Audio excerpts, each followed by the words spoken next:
This panel discussion is the final discussion of the day. We're going to look back and reflect on everything we heard earlier. So I'm going to invite our panellists up, please.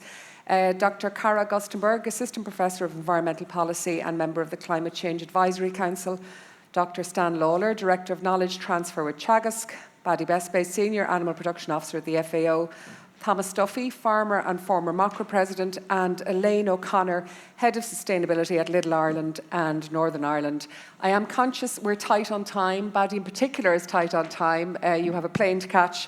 So we will do our best to get through as many questions as possible. I would ask you, if you do have a question, if you could please stand up. It's easier to hear you and to get your question across. So if you could stand up and identify yourself if you have a question, please. I suppose one thing we can definitely say is that the topic of sustainability has become very polarised and very black and white, and in many cases very narrow. There are three strands to sustainability: environmental, economic and social, and they all depend on one another to function properly. So we've lost one of our panellists, Badi, so while Badi is being mic'd up to talk to us, I'll come to you first, Cara. I suppose we know the science behind what needs to be done, and we've been talking about what needs to be done for what seems like a very long time. We need to do it. Is it all just about money? Yeah, well, you know, this whole event has been framed around these three pillars of sustainability, and I think they're a really useful framework for talking about the trade-offs, and I think Emma in particular really showed that there are trade-offs between sometimes economic sustainability and social sustainability with respect to well-being and stress. But I'm really surprised that the definition that I live by of sustainability and the definition that I teach to my students in UCD, which is the UN Brundtland Commission definition of sustainability, has not been mentioned at all. And that is the definition of sustainability being meeting the needs of the present without compromising the ability of future generations to meet their own needs. And I think if we had had this event using that as our lens to talk about sustainability, we'd be having a very different conversation right now. Because when we think about the ability to meet future needs, we're talking about meeting them in a very, very different climate.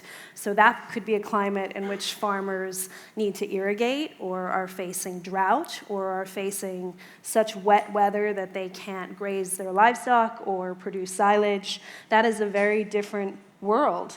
And our actions that we take today might be very different to be sustainable economically, environmentally, and socially in the future under those changed conditions. So rather than looking at the here and now, we need to look into the future a lot more. I think so. And look, we are missing a lot of research about what a changed climate in Ireland will look like, but we do know what the possibilities will be, and that there'll be more energy in the system and there will be disruptions of the water cycle. So we should be having those conversations now about what that changing climate will be and what our agricultural system will look like. And the trade-offs, does it naturally mean that if we look at the three that we are looking at, those three legs of sustainability, that in order for one to thrive, others may not be able to thrive as much? Well, look, I would hold to the Stockholm Resilience Centre model of sustainability a lot more, which is, if you look at that, they see sustainability as a pyramid with the environmental sustainable development goals at the bottom as the foundation. And if we don't get those right, and if we don't protect our environment,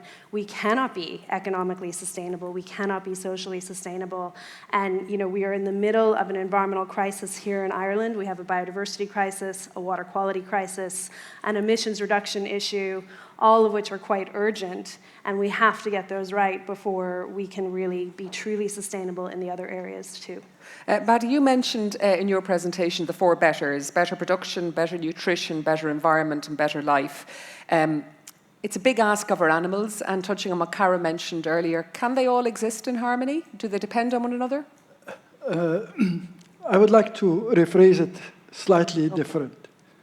Better production, better nutrition, better environment for better life. Okay. So we put the people in the center.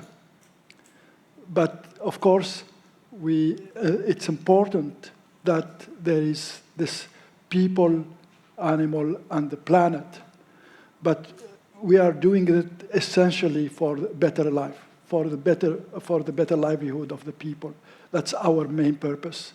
So, but we think, of course, there is trade-offs.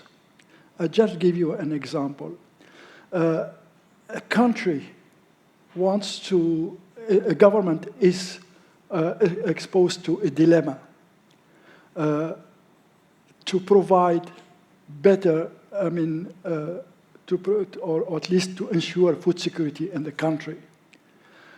Sometimes to ensure food security in the country, they have to import food from abroad. But at the same time, they want to have sovereignty. They want to develop their national livestock and agriculture production. So where you put the threshold in terms of better, developing locally, that could be more expensive and not affordable for everybody, and importing food from abroad could be cheaper for the government because they are not investing, they are not doing this, and that. But at the same time, is it sustainable?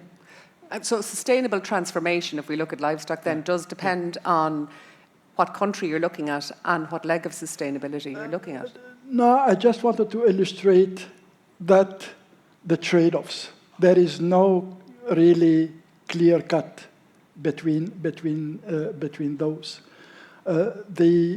What we are looking at is to develop livestock systems or livestock sector that is efficient, that is inclusive, resilient, and sustainable. That's what we're trying to do and contribute, and we are doing that through the 4 betters. Elaine, if we look at, a lot of talk here was about educating farmers, but if we look at educating consumers as well, consumers are becoming more demanding. Their budgets are a lot less than they were. Mm-hmm. But also it was interesting in Deirdre's presentation earlier that when it comes to sustainability and the consumer, they're concerned with things like food waste and packaging. Mm-hmm. But it kind of stops there a lot of the time, doesn't it? Yeah, and I think one thing that has really stood out for me today is the complexity of the different topics that has been touched upon, and there's a multitude of factors that we take into consideration when we look at our Better Tomorrow sustainability strategy. I know materiality has come up as well, and we have to look at, I suppose, a number of topics. So while the consumer may be concerned with the tangible that they're looking at in terms of their immediate need, they're looking at their time, convenience even to get to the store, how they're getting to store, how much time they spend there. So we do find that initiatives that we have worked on, and I know it was brought up about private and kind of public mechanisms, and as part of the Better Tomorrow sustainability strategy, food waste has been. Recycling is something customers have understood, and I think the DRS system is a really nice example of that, of something that customers have really bought in around, that has been a change in habits for them, and it's that kind of cost piece, I suppose, for them as well when they look at food waste, even how we've brought in waste not initiatives and discounts on food to ensure that we aren't good food isn't going to waste. So it is those tangible pieces that impact their pocket, or what they're kind of picking up and having to dispose of at home as well, because that goes into the time convenience piece of, I have to bring this out to the bin, and then bringing the bin out to the curb. So it's pieces definitely like that. And if we stick with the impact to the consumer's pocket and the regulatory burden that's going to be on retailers, that sustainability reporting is going to be on a par with financial reporting for organisations like Lidl, will the consumer end up paying more for their food because of that increased burden on the retailer? I would say sustainability reporting has been something that Lidl have worked on a number of years. We have aligned to the Global Reporting Initiative standards to ensure transparency about the different data metrics across our sustainability strategy. And even if I go back to something like DRS, that costs the business €50 million as an example of what we had to do from a regulatory point of view to bring that system into life as part of government climate action plans. So I think there's significant costs been borne across the entire supply chain when it comes to sustainability, give that kind of regulatory, or even when it comes to private mechanisms when it's the right thing to do. Okay. There are significant costs, Thomas, as Elaine said, being borne across the food chain, and a lot of those costs do fall on the farmer. And is that something that, I suppose, if we're talking about, and I know there was mention, John mentioned that we have a very educated farmers, you know what needs to be done. It's going to cost you money. And also, as food becomes more expensive, the farmer isn't necessarily the person who benefits from that. No, and I suppose it isn't simply that most of them, 99% of all the costs are being borne by the primary producers, partially because the primary producers are individualistic, or small individuals supplying into a larger chain where all of the bargaining power is post-farm gate. In the reality, with the exception of the cooperative movements, the only place that we get any bit of negotiating power. And realistically, our constant running in terms of improved education, and John is right, we have a more educated percentage of young farmers here than anywhere else in Europe, barring France. And that's all wonderful, but you're no better off. And you want to see the actual answer. It was actually in Emma's slide. Less farmers now have an identified successor. Less farmers see a future for their farm. We can talk about economic numbers, we can talk about everything else, but that is the reality on the ground. On the ground, there is a deep nihilism has moved into, and a disparity, or a despair has moved into primary producers in that way. Why? Because we don't see any return. We are not getting paid for sustainability. And in reality, we're talking about doing more all the time. We look at the Common Agricultural Policy. In real terms, it's reduced. The MFF has stayed the way it is. Now, I do know last night there was the grilling of the potential, he's been appointed now, European Commissioner, and he said we need to open new funds because the Common Agricultural Policy that we are currently in at the moment has been a complete failure for young farmers. It has been a complete failure for the continuation of farms, and ultimately it has been it's been a failure for the environment. Why? Because we focused solely on the environment. We ignored the policies that we needed to have across the entire supply chain, and because of that, we as farmers are now looking at having to do more, having to spend more money, with absolutely no return. Everyone is telling us how important we are. Everyone is telling us how important the climate is. No one is telling us how they're going to pay for the costs. I'm not talking about give farmers more money for the sake of the poor old farmers. I'm talking about how are you going to compensate for the extra costs? No one has an answer to that. Would you say generation renewal then is one of the biggest threats to sustainability at the moment? No, it is the single biggest threat. And we can talk about the climate. Okay, we talk about the climate. Yes, absolutely, we are in a climate crisis. Yes, I see it on my farm every day. Droughts are getting more common. Yes, we are going to. That's going to put costs on our individual farms, potentially irrigation, potentially drainage, potentially all these things.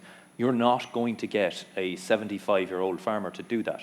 They are going to let their farm go wild because it's just not worth facing into it. If you do not have a next generation of farmers coming on, you are not going to have a next generation of food producers, and agriculture will die out in this country. And I don't want to be too extreme because you always hear people going on about, it's the death of rural Ireland, it's the death of everything. Let's not exaggerate, but it is the slow death. That is what is happening here. And in reality, as was mentioned, we are a major food exporting nation. Some people use that as a boot to kick us with. They say, well, we can feed ourselves. We are not about feeding ourselves. We are part of a European Union that we all trade into. Most of our foods go to the UK, they go to, it was shown there. We feed a lot of people outside of our things. Who is going to make up for that? Well, it's going to be less sustainable production. That is the reality. We have already seen it. We've seen over the last 6 years the increase in deforestation in places like Brazil. Ireland is a major food supplier in terms of beef to the rest of Europe. That will have a direct negative impact if we are leaving the market, if we are less productive because of all, and it's not simply about regulation, but it is a mixture of bad regulation. I have no problem with regulation. I have no problem with reducing emissions because we can do that in a way that is good for our farmers if we are supported to do that. Stan, would you say it's fair to say that farmers know what needs to be done? It's just about incentivising, encouraging and helping them to do it?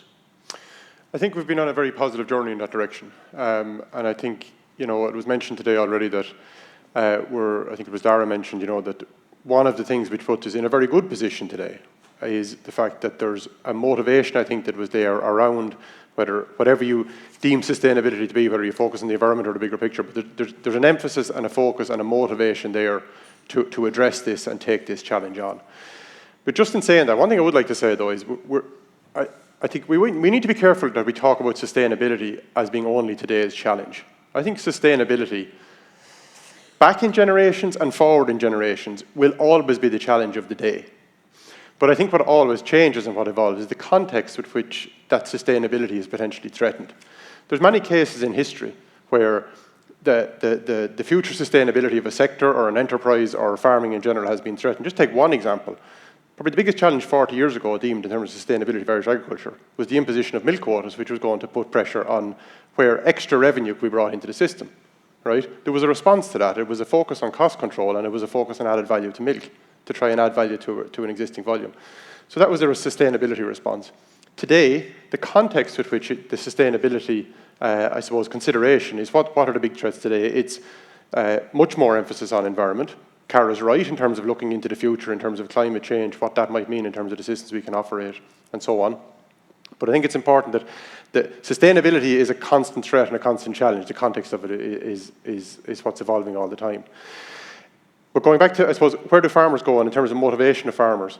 I think there's been a massive progress in terms of the knowledge base right across the sector. And I think one thing I think which is really important to recognise as well, I think it's a really positive thing for where we are today, is there is, I think, very good joined-up thinking across the industry in terms of what the challenges are. There's maybe different reasons why that joined-up thinking is in place. Some people are looking at sustainability because they're trying to export into foreign markets, which means that they have to have their credentials right and their data right to be able to justify the saleability of their products. More people are looking at it from the point of view of, passing on the farming in good environmental condition and so on. But I think there's a joined-up thinking across the industry, which is evident through so many of the programs which were mentioned today, be it Signpost program, be it the New Better Farming for Water program, through a lot of the policy incentives and so on that are there through various schemes and so on that are trying to address in their own way many of these challenges. I think that is a huge positive there as well in terms of the momentum that is there. So to answer your question, Helen, in terms of the knowledge base is increasing, and yes, there's a way more to go. We've heard a bit today about the education program and the role that has to play there. Two massive parts there. One is around the knowledge and the skill set, but also about, I suppose, the transversal skills that we're trying to impose on farmers through the education program to try and position farmers so they don't just have the knowledge for today, they have the capacity to develop knowledge as they work through their farming careers. And likewise, on the advisory side, a big part of it is how we can present new knowledge to farmers. But there's a huge challenge there as well to try and help farmers, and this is where the role of advisors become very effective, whether those Teagasc advisors, private advisors working in the private sector, it doesn't matter.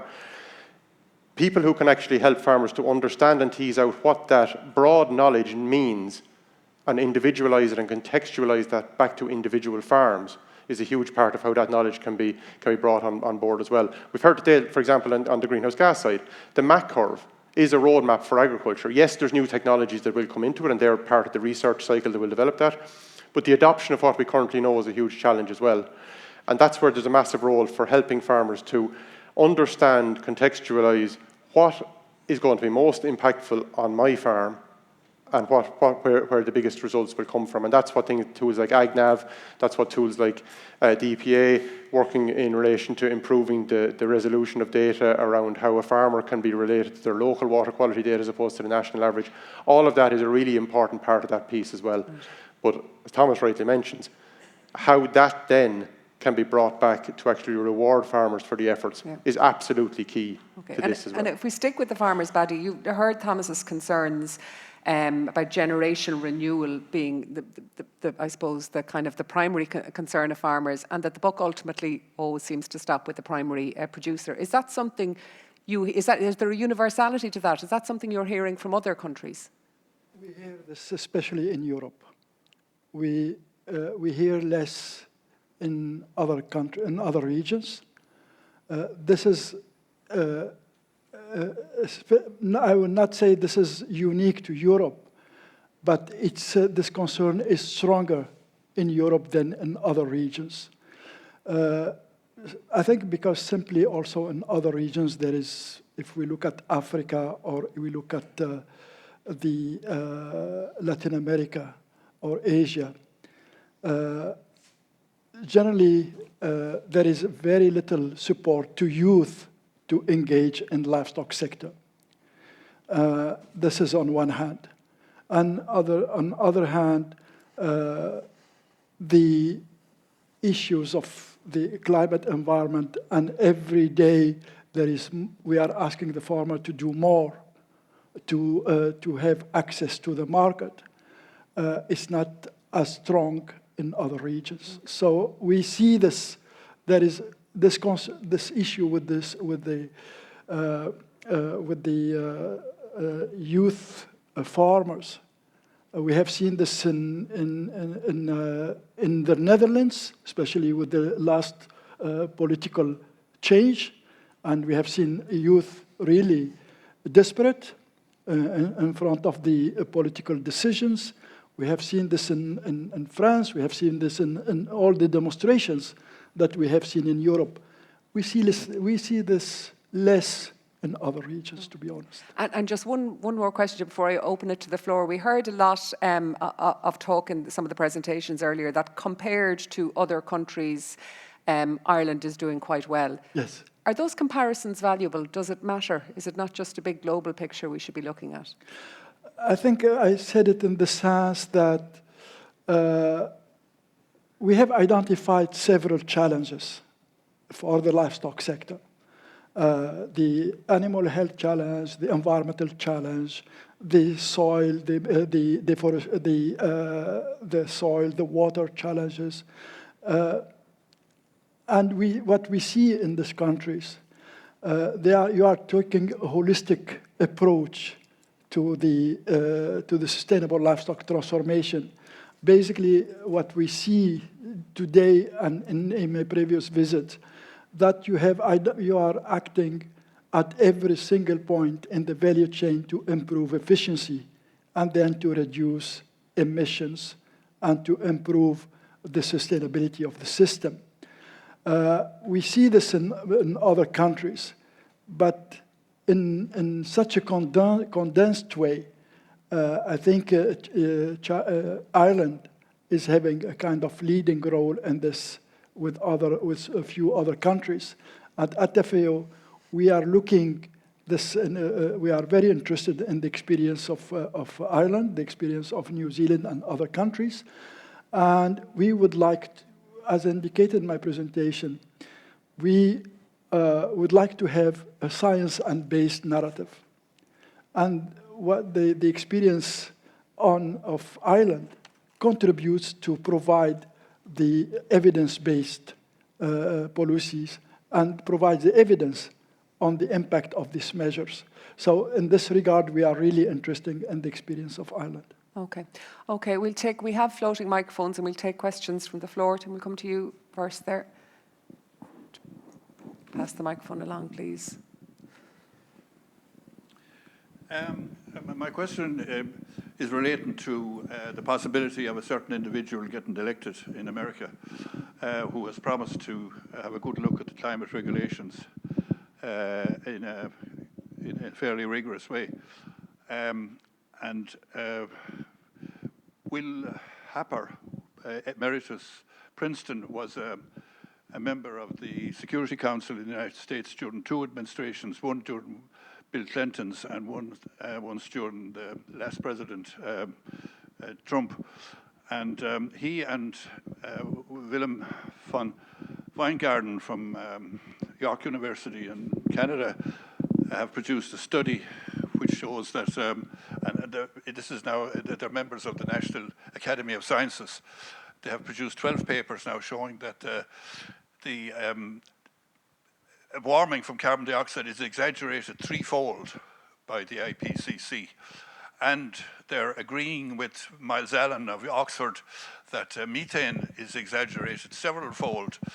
Particularly, they're saying total methane is responsible for about 10% of warming, of which livestock would be about, Donald here beside me might have a more accurate figure, but I think it's about 1.3%. So it's irrelevant. So what does the panel think if that individual happens to get elected who had Will Happer as his National Security Council advisor? So what impact would it have on the global picture is what you're asking then? Yeah, exactly. Okay. And will countries like New Zealand follow the United States? Okay. And will Europe have to adapt its policies? I spoke to Dr. Besbes this morning. We'll put the question to the panel then, Tim. Thanks. Might come to you, Cara, first. Yeah, I know the analysis coming out of the US and climate scientists there are saying, very damaging if Donald Trump is elected as president. However, I was at the COP in Morocco when he was elected the first time, and people were crying in the aisles and they thought it would be the end of climate negotiations as we know them, and it wasn't. And the reason it wasn't is because obviously the UNFCCC is a big global negotiation process with nearly 200 countries, the US just being one of them. And what happened at the time was that the United States themselves came together, and cities in America came together and all made their own agreements saying that they would continue to comply with the Paris Climate Agreement. So work continued, maybe not as much ambition as you would see with a different president. The other thing I would say is in the Biden administration, they have passed the Inflation Reduction Act, which is the most ambitious climate policy to ever come out of the United States. And the analysis in the US is saying that more than likely Trump would continue to uphold a lot of those measures because they've been very lucrative for the renewable energy sector and for big business. So there wouldn't be an incentive for him to necessarily roll back on that act. So it might not be quite as bad as we think, though it'll still be bad. Here's hoping. Badi, do you have any comment on that? Any answer to that question? I don't have any comment. Okay. Anyone else in the panel like to come in on it? I'll come in, Helen. Yeah. The bottom line, Tim, to your question is, if that happened, and we were back a year if it did, today's conference would be about half an hour shorter. Because we maybe had one less paper, which was maybe an emphasis on the greenhouse gases, okay? And that might be fine. But I go back to our concept of sustainability here, which is we're not here today to talk about carbon or greenhouse gases in isolation. We're talking about overall sustainability. So we would have just as valid a discussion around generation renewal. We would have just as valid a discussion around social sustainability in general. We would have just as valid a discussion around water quality. We'd have just as valid a discussion around biodiversity, and we'd have just as valid a discussion around economic viability in the future, financial prospects for various farm enterprises and so on. And that would be, again, it would be a change in the context with which we were considering sustainability, and that would be the reality of it. And I think overall, what we're trying to, I think, really need to instill, and I think collectively work on as a sector, is that constantly on an ongoing basis, go back to the point I made, that sustainability is not new, but the context changes. And I think all the time we need to be forward thinking, we need to be looking and have our eyes and be awake to the risks that are potentially there. Cara summed up very well, in terms of some of those future risks that are there. And yes, they mightn't have come up today as such or been as forthright today, but things like climate adaptation, things like that within the Teagasc Climate Centre are very much a part of the consideration there. And it's constantly being awake to that. There will never be a time when business as usual is okay, because we will always need to be looking ahead, seeing what's on the horizon, whether that's a changing climate, whether that's because we have a falling pattern in people coming in and taking an interest in the sector for generation renewal, whatever the case may be. That'd be my answer to that question. I'd like to thank, he's gone, he's probably left the building, but I would like to thank Badi Besbes for his contribution today. Thomas, you want to come in on that question? Yeah, I suppose on the question specifically on agri-greenhouse gas emissions, in the last week it was proposed that he was going to put RFK Jr. in charge of it. Quite frankly, then the biggest impact would be a massive fall in productivity across American agriculture that Europe would have to make up, because that man is. Okay. Well, we may wake up to a new world order or not so new a world order in the morning. All will be revealed. If we have any other questions from the floor? Yeah, we've got two here.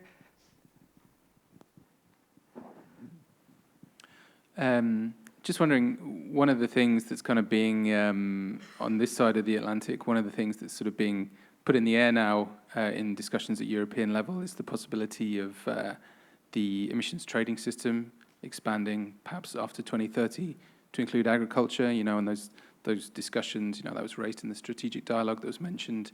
It's still at a very early stage and it may never happen. But I'm just wondering, given what we've heard earlier about the relative sustainability of Irish livestock systems, if you measure them in a certain way, could that be an advantage for Ireland, or is it just going to be, like Thomas was saying, another burden on the farmer? So yeah, just wondering about your views on that. Maybe Elaine wants it. you want to come to that, Thomas? So again, going back to last night, during the confirmation hearing, this question was asked to the Agri Commissioner, and I breathed a very large sigh of relief when he said no, he did not believe it was the right way to do things. Recently, I was looking at what is happening in Denmark. They are introducing that. Quite frankly, in the Irish context and with the extensive agricultural system we have and the challenges we have around particularly soil emissions, you would essentially have depopulation of the entire West Coast. You would have a devastating effect of agriculture. Look, there is a debate, there is a discussion that because we are lower emissions intensity, could we potentially trade off well against that? The level of complexity that you would ultimately bring to the agricultural space would be inherently problematic. And on top of that, you would have to ask the question, the proposal to integrate the agri-ETS with the general ETS would essentially leave us trading off agriculture, food production for fossil fuel use. That is, in my mind, an absolutely terrible approach to take. Whatever about a standalone agri-ETS to potentially encourage some farmers, yes, but ultimately there is no spare money in this agricultural sectoral space unless you're going to start moving up the supply chains, and then you get into problems of food security, food prices, etc., because that's what inevitably the discussion goes to. So by and large, do I see a potential opportunity? I would see 10% opportunity, 90% a devastating risk to the entirety of agriculture. Okay. Una, did you have a question? I just want to ask the representative from Lidl if they have policies in relation to paying farmers for the food they produce. So sometimes we see like 49 cents for a kilo of carrots, and you just wonder like how much is the farmer getting out of that? So just wonder, is there a policy within Lidl to make sure farmers are fairly paid? So, like, Lidl is a huge buyer of Irish goods and services. Like, last year alone, we procured over €1 billion. Since we've been on the island, we have developed long-standing relationships with suppliers, some of whom I know are in the room today. Like, we've recently launched a beef sustainability programme with 20 farmers, in conjunction with Bord Bia and our beef supplier, Liffey Meats. And again, that's to promote beef sustainability, and that kind of comes back to what we see that, this is something that the consumer is still demanding and something that they still want. I would say there is a differentiation between retail price and buying price, and at that stage, like a buying price, that's not like kind of the retail remit. So look, our focus really is my focus as the head of sustainability is on driving our Better Tomorrow sustainability strategy, and that is looking at a number of different areas, both the environmental and social has been touched on upon today, and that's really what we're focused on, in our areas. Okay, have we any other questions? One thing that I suppose was touched on in one of the presentations in the final session was, I suppose, public mechanisms versus private initiatives, and I suppose where the emphasis should be if we do need to start moving things very rapidly in the right direction. One of the problems with public mechanisms, I suppose, is that it's very slow. It moves very slowly. There's an awful lot of red tape. So what ideally do you think should happen, Cara, to speed things up a bit? Well, they say that implementation is the Achilles heel of environmental policy in Ireland, and I think that applies absolutely to agricultural environmental policy also. If you look at what we need to do to achieve our emissions targets, it's essentially implement the entire MAC curve. And in order to do that, there are going to have to be public initiatives and schemes, as there currently are, but more of them. And there's going to have to be some private engagement too, in terms of, incentivizing farmers to provide lower carcass weight animals to the meat processors and things like that, making protected urea more available to farmers to use and stuff. So it has to be a combination of both, but what is really important is that there is an urgency about this, and there is currently no plan for how to implement all of the MAC. I think it's supposed to come in the next climate action plan, but now there's going to be an election called, so will it become a commitment from the next program for government? But the longer we leave this plan, the harder it will be to implement. And implementation is already very difficult, and it's going to take everybody to be able to implement those measures. So many, many, many actions from many people. And it comes down to money, public mechanisms, the Exchequer pays, private initiatives, the consumer often pays, so we have to pay for it. Yes, yeah. And I mean, food is not priced at what it's going to cost to do all these things at the moment. But I mean, it's a trade-off between taking these measures now. I think the MAC in a lot of ways is kind of the low-hanging fruit. This is stuff we could do that wouldn't be too disruptive. But if we don't do it, then we will have to be very disruptive in the sector. And I think most people don't want that. So, you know, it behoves all of us to really try and get this done. One thing that came up earlier today was the talk about, I suppose, the nutrient value of our food, and that not all healthy foods have a low carbon footprint, not all foods with a low carbon footprint are healthy. So we do need to look at the balance of kind of the nutrient value of our food versus the emissions. Is that something, I suppose, both Elaine and Thomas, that you'd like to touch on? Yeah, sure. It is absolutely something that you have to focus on and understand the interconnectivity between the two of them. And that's something that we've looked at with our kind of conscious nutrition policy that we have developed, and, you know, ensuring that it's, you know, backed by the right science as well. And it kind of comes back to how do you communicate that to the consumer as well. I think it was touched on earlier on with one of the speakers around like on-pack messaging. Like there's a lot of messaging that you can, I suppose, end up putting on packaging to communicate those different factors and to consumers. And I know Sinead, you know, mentioned that, you know, she looked at very much the kind of carbon footprint, but, you know, bringing in biodiversity, like the water aspect and like the nutritional aspect of that. So yeah, it's definitely an area that we're committed to looking at. Yeah, in terms of nutrients, I suppose, look, as a primary producer, and to be a bit more positive maybe than my last two interventions, we go back to Lawrence's presentation earlier on in the day, where he showed exactly where we could be if we implemented all the MAC curves in terms of emissions reduction. The reality is there's been a lot of ham-fisted attempts to intervene in people's diets.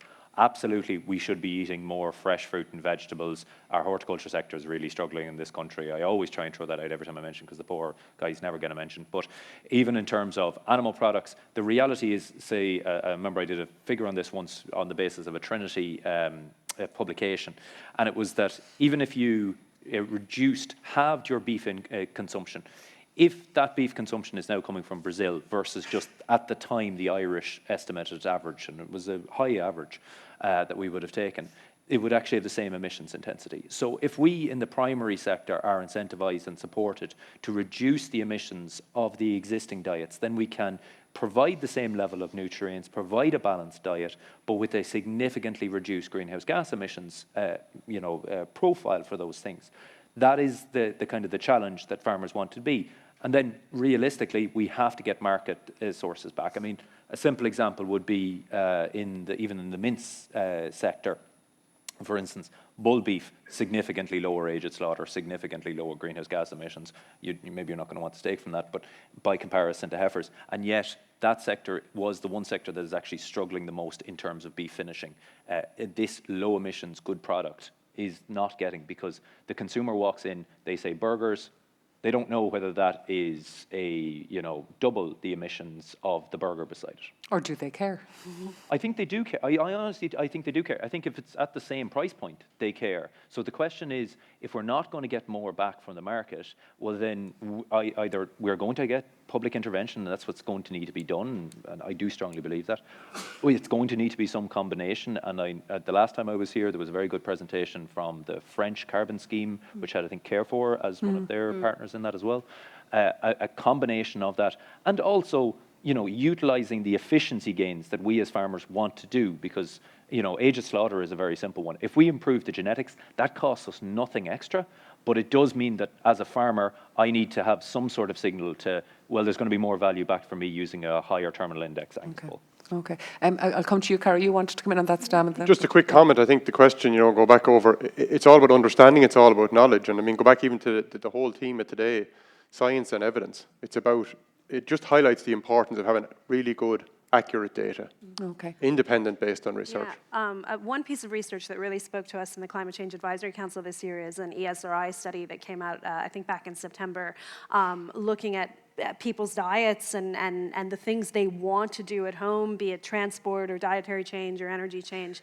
And what they found was that people want to change generally, but when you ask them what they need to do to change, they're often misinformed. And that's both in terms of diet, where they seem to think they have to buy organic and they have to buy local and they have to buy very costly food in order to eat more sustainably, but also in terms of energy use, where they think that a majority of their household energy use is coming from cooking on the stove, when in fact we know it's household heating. So there's a lot of misinformation out there, there's a lot of confusion, and a recommendation from the Climate Council this year was that it should really be the Department of Health leading on providing, accurate, credible information to people on what is a sustainable diet and what they can do at home, because that is something that everybody can do at home that would make a big impact. Okay. So clear, scientifically backed messages for everybody. Do we have any other questions from anybody?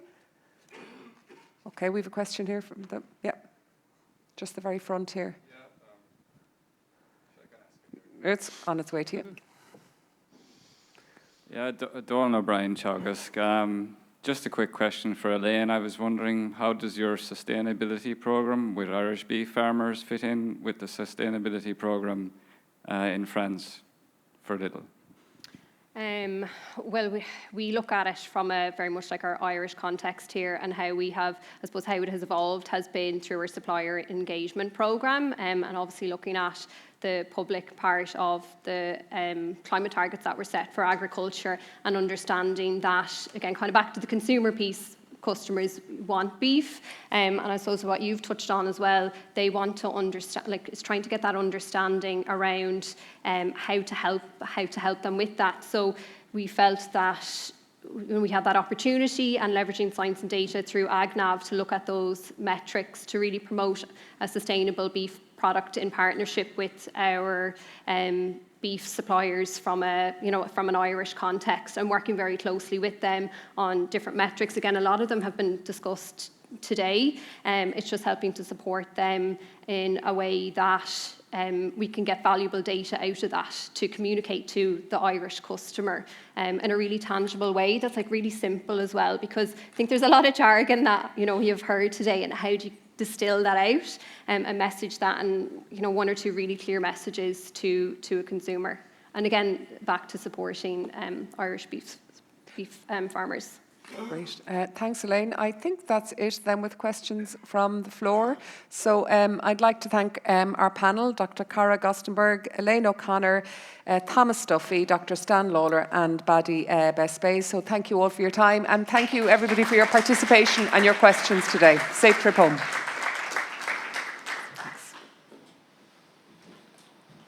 So just to close the conference, just to say one or two words. I think we've given the word sustainability a good rattle today, and defined it in many ways, looked at how we measure it.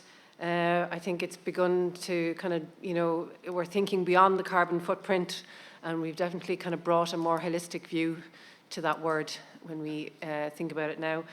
Just before I send you off home, I'd like to just thank a few people, the organising committee for this conference, for helping to develop the themes for the day, and for all my colleagues across Teagasc for the help throughout putting the event together, from across the research, education and KT side of the house, for being chairs, speakers, panellists, and helping pull everything together. I'd like to give a special thanks to the PR department, Eric, Alison, Therese, Marie, Orla, for bringing the proceedings together, and I encourage you to read some of the papers that are put together in this document. They're worthy of a good sit down and read. You've got a flavour of what's in them from the talks today, but there's a lot of science behind and a lot of evidence in this book, and I'd like it to kind of just get a bit of a mention. Thanks again to Declan for all his help with the AV, and a special shout out to the admin team in Johnstown, Lydia and Eleanor for pulling it all together here in Ashtown and over in Johnstown as well. And thank you for your engagement in the room and for your participation online, and safe home.